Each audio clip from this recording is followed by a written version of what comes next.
दोस्तों नमस्कार। बहुत सारे कमेंट्स आ रहे थे कि सर हमने हमारी गाय को, हमारी भैंस को पशु चिकित्सक महोदय से चेक करवाया और उन्होंने बताया कि इसकी बच्चेदानी कड़ी है, कठोर है, गन अंदर जा ही नहीं रही है, जा रही है तो भी बड़ी मुश्किल से जा रही है, इसका ज्ञाबिन ठहरना बड़ा ही मुश्किल है।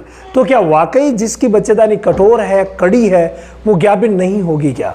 आज के इस वीडियो में एक ऐसी दवा मैं आपको बताने जा रहा हूं जिस दवा के इस्तेमाल से कठोर और कड़ी जो बच्चेदानी होती है वो भी सही हो जाएगी। लेकिन उस दवा के इस्तेमाल से पहले आपको कुछ बातें जाननी पड़ेगी। देखिए, बच्चेदानी का स्ट्रक्चर कुछ ऐसा होता है और ये ऐसे लंबे रूप में कड़ी हो जाती है। मेनली जो सर्विक्स होती है ना, यहाँ वाला हिस्सा, ये सर्विक्स जो होती है जिससे अंदर गन जाती है, वो कई बार फोल्डेड हो जाती है, किंक्ड जिसे बोलते हैं, और वहां से फिर कई बार कड़ी वास्तव में हो जाती है तो कई बार कड़ी नजर आती है, मतलब महसूस होती है पशु चिकित्सक महोदय को।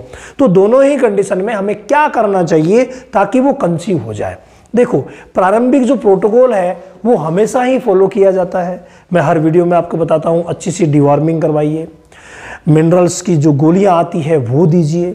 इसके अलावा अंकुरित अनाज बहुत ज़्यादा ज़रूरी है, और विशेष तौर से इस मौसम में अगर आप चना और गेहूं दोनों को अंकुरित करके एक एक दिन छोड़ के एक एक दिन, जो मैंने पिछले वीडियो में बताया था, वो अगर आप देते हैं, साथ में एलोवेरा, हल्दी और काली मिर्च इनका इस्तेमाल करते हैं तो बच्चेदानी के ऊपर बहुत अच्छा इफेक्ट होता है।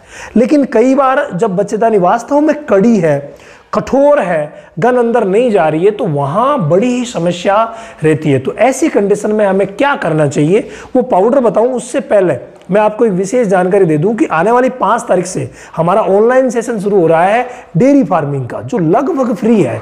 आप पूरी जानकारी प्राप्त कर सकते हैं जा करके, और रामावत एनिमल ऐप पर चले जाइए। तीसरे नंबर का जो सेक्शन है वो है A to Z dairy farming का, तो वहां जाकर के और आप उसकी जानकारी ले सकते हैं, उसको ज्वाइन कर सकते हैं, जिससे क्या होगा, बहुत ही कम खर्च में आप डेयरी फार्मिंग के वो टिप्स सीख जाएंगे जो आपको कहीं नहीं मिलेंगे।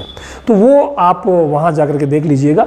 मैं आगे अगर बढ़ूं, उस पाउडर को मैं आपको बताऊं तो वो पाउडर किसी भी कंपनी का आप ले लीजिए, पोटेशियम आयोडाइड। जी हाँ, ये याद रखिए नाम, पोटेशियम आयोडाइड का पाउडर होता है जो कड़ी बच्चेदानी को सही करने में भाई बहुत बड़ी भूमिका निभाता है। अगर आपने पूरा प्रोटोकॉल कर लिया, अंकुरित अनाज, मिनरल्स, डिवॉर्मिंग, सब कुछ आपने कर लिया, और फिर अगर बच्चेदानी कड़ी है तो ऐसी स्थिति में इस पाउडर का रोल भी बहुत ही शानदार रहता है।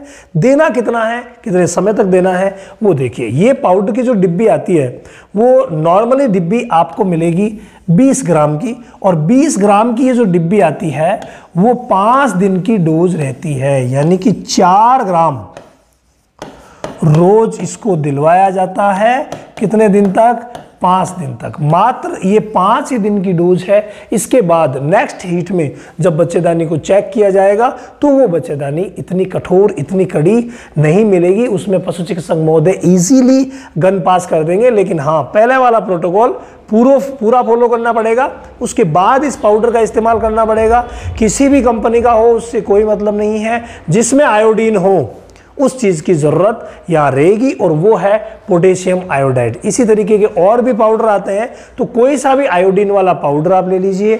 आयोडीन युक्त नमक आज ही से उस पशु को खिलाना शुरू कर दीजिए। 50-50 ग्राम रोज आयोडीन युक्त नमक अगर आप खिलाते हैं तो फायदा रहेगा। 25 से 50 ग्राम ले लो तो बहुत ही बढ़िया रहेगा। तो ये काम अगर किया जाए तो कड़ी और कठोर बच्चेदानी वाली गाय भैंस को भी ज्ञाबिन ठहराया जा सकता है। विजिट करें बकरियों के लिए रामावत गॉड केयर, डॉग्स के लिए रामावत डॉग केयर, और वेटनरी स्टूडेंट्स के लिए रामावत वेट्स क्लब, और आपके हर प्रश्न का जवाब मिलता है रामावत वेट ज्ञान पर।